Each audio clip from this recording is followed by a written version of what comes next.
بيامية مركي بارات لو قالوا باب دور شاء بس ماس كتير كي كبيعين لها مروقية وراكي بلا بلا وشذيات الكلب بلا تيري لها عم بدها بيه وانتي وديك برو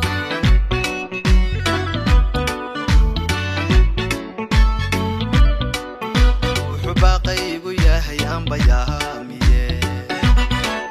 مركي بارات لو قالوا باب دور شاء بس ماس كتير كي كبيعين لها مروقية وراكي بلا بلا وشذيات الكلب بلا تيري لها عم بدها بيه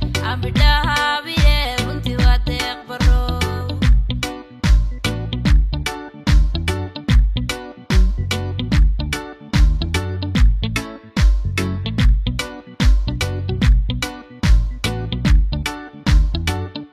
waxaan u mahadcelinayaa walaalkeen aadan barre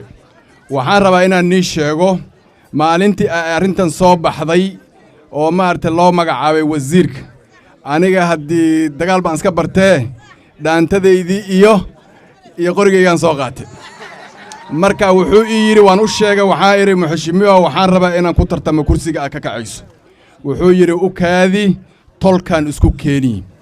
maanta waad aragtaan tolkeennii intii i dhisaysay iyo intii i dhisayninba safartii hore waa wala aragtiin intii asaga dhisaysay iyo intii aan asaga dhisaynina way wala midoobeen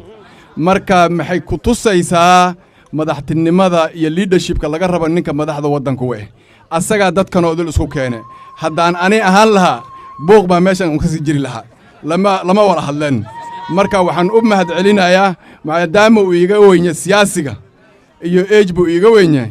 taladii uu i siiyey inay weli kambayn maana bilaabin soo saa maaha maanta wixii ka dambaan baa la bilaabay dulaahi raalli ka noqdo waxay ku imaatay walaalkeen oo maaragta taladaa soo gooyey tolkii isku keenay madaxdii qoysku isku keenay bay ku imaatay waxaa siduuna sheegay ilaa saaka meel baan fadhino oo maaragta hadal baa la socdo noo socdo dadkii naga maqnaa ee walaalaheen anbuu isku dayayey inuu isku keeno marka walaalayaalo waa mahadsantihiin waxaan rabaa kursigaasayto anigana in lagu garab istaago dawladda aan soo dhisno madaxweyne aan ku sharafno waxaa kale muxushimiyo ducaale maalintii arrintan ay dhammaatay markaas wuxuu yidhi aniga culimmadeydii iyo nimankii aan diinta aan garab taagnaa bannaanka iga mari anaa kuwa mas-uulka ah laakiin maalintii wuxuu ku dare markaan imaanayo aan la fadhiisanayo ay soo ag fadhiisan anigana sax baan idhi maxaa yeelay anaaba la dhisaayo soomaho soo lima dhisaayo nasiib baan leenahay aniga khaasatan nasiib badan baan leeyahay ninkanoo geesigana oo maanta wasiir ii noqde anigana aan mb ka noqde aniga siduu sheegay baarlamaanka baan ka doodi markaan wax rabo asagaan dawladda ka rabo asagaa mas-uul naga soo saamaha marka waa mahadsantihiin